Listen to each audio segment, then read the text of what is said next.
What's up, everybody? My name is Jake. Welcome to The Haunted Beard. Thank you so much for joining me. So today I want to give you my review for Arcadian. This is a sort of post-apocalyptic horror film that just became available on Shudder starring Nicolas Cage. Got some thoughts here for you. But real quick before I get into it, I just want to give a quick shout out and thank you to my patrons, Milos, Dreamer Bailey, Rick, Amanda, Kathy, Danny Darko, and Chris. Thank you guys so much for helping grow the beard.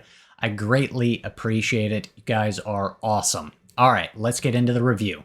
So Arcadian tells the story of a father, played by Nicolas Cage, and his two sons who are trying to survive really this kind of apocalyptic type world where these creatures have now infested the planet more or less, and they only come out at night. And from what I could gather, pretty much all forms of communication have been destroyed. There's really no like electricity, no internet, no, phones and cell towers and stuff like that. And so this family is trying to defend themselves and survive against these monsters that come out and try to attack them and invade their home every single night.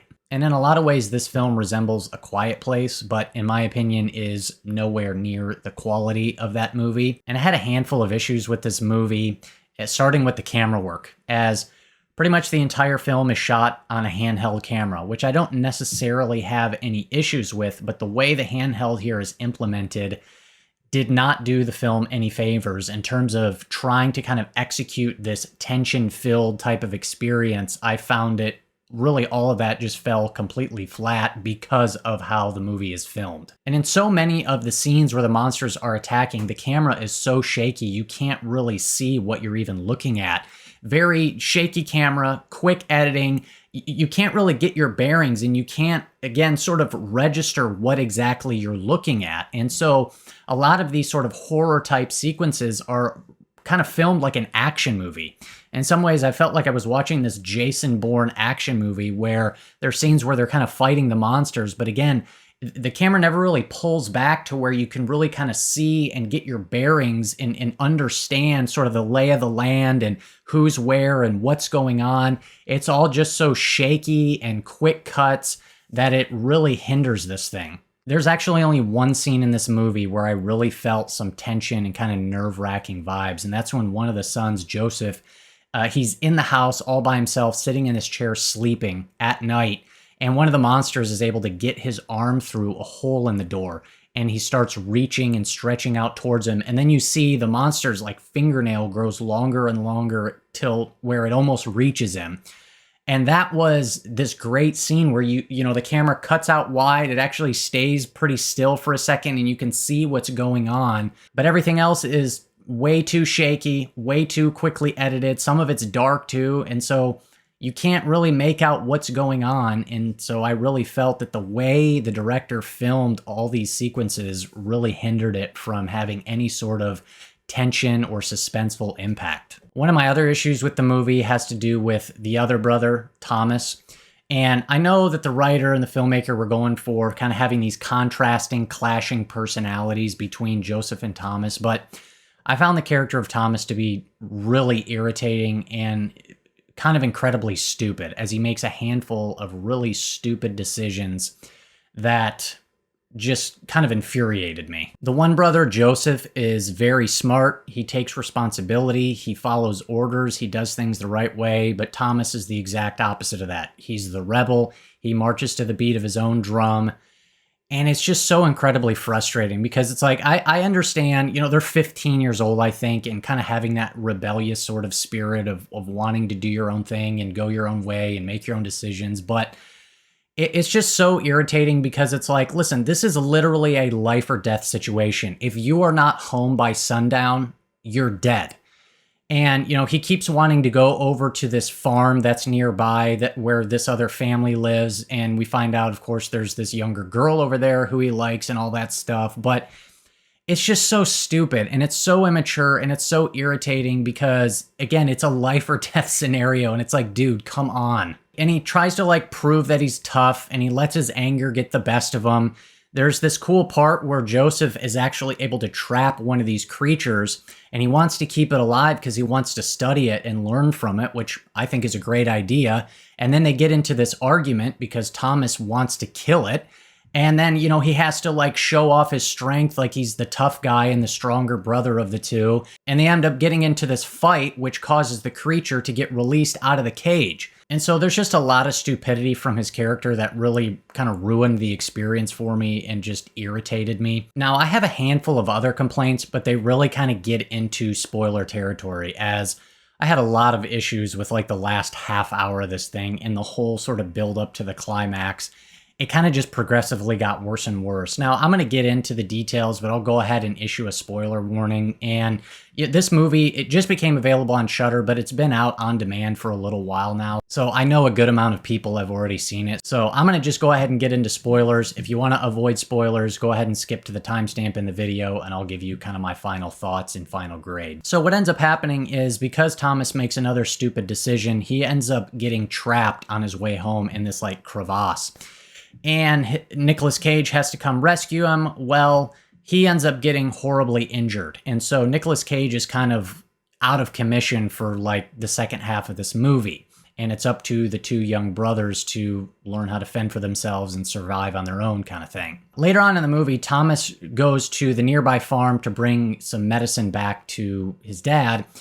He ends up getting trapped because they think he's stealing it. And there's a scene where he's tied up in the barn and some of the guys are getting ready to shoot him. And right at the last second, one of the guys who's about to shoot him gets sucked into the ground as the creatures or monsters, whatever, have started tunneling underneath the ground and are coming up from underneath the ground to, attacking people. And it's one of those moments that really made me roll my eyes because it's just so convenient.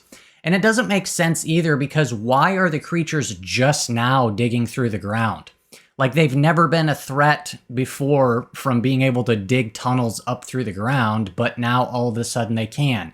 And a large part of the climax, once they get back to their house, is the creatures are now digging up from underneath the house and coming up through the floorboards. And I'm like, why hadn't they been doing this before? Like, I guess they just now figured out that they can dig through the dirt and come up through the bottom of the house. So why didn't they do that before? I don't really know. Then there's another part during the climactic sequence that I thought didn't really make any sense and was really stupid, where Nicolas Cage is basically unconscious in bed. He's still alive, but like barely.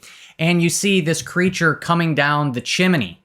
And he's, getting ready to attack him. And he comes down the chimney, and then it cuts away to something else going on.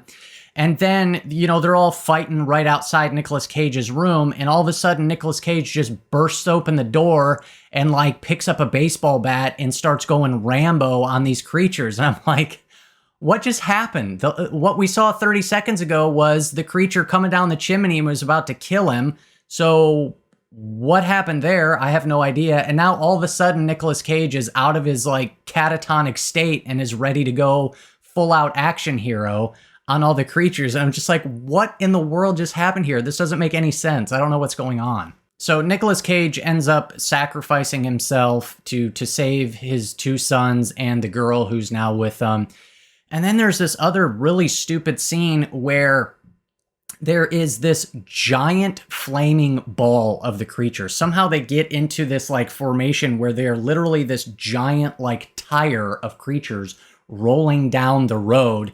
And they're chasing after the three kids who are in this like little, four-wheeler ATV vehicle. And the girl's in the back shooting at this giant flaming creature ball.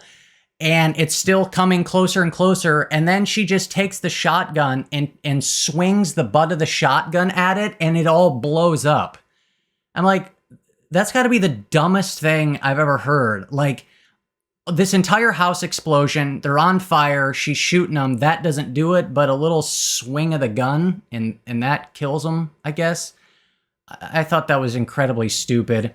And then the note that the movie ends on, I also thought was really stupid, to where, they finally kind of get to safety for a second, and then one of the brothers is like, okay, where are we going to go now? What are we going to do? And then the other one's like, well, there's like 20 different farms within this city, and I don't know if any of the people are still alive, but, we could just go check it out, which to me felt so convenient, because the way the rest of the film came across was like the only other people they knew, the only other place that they knew was the nearby farm that the other brother visited.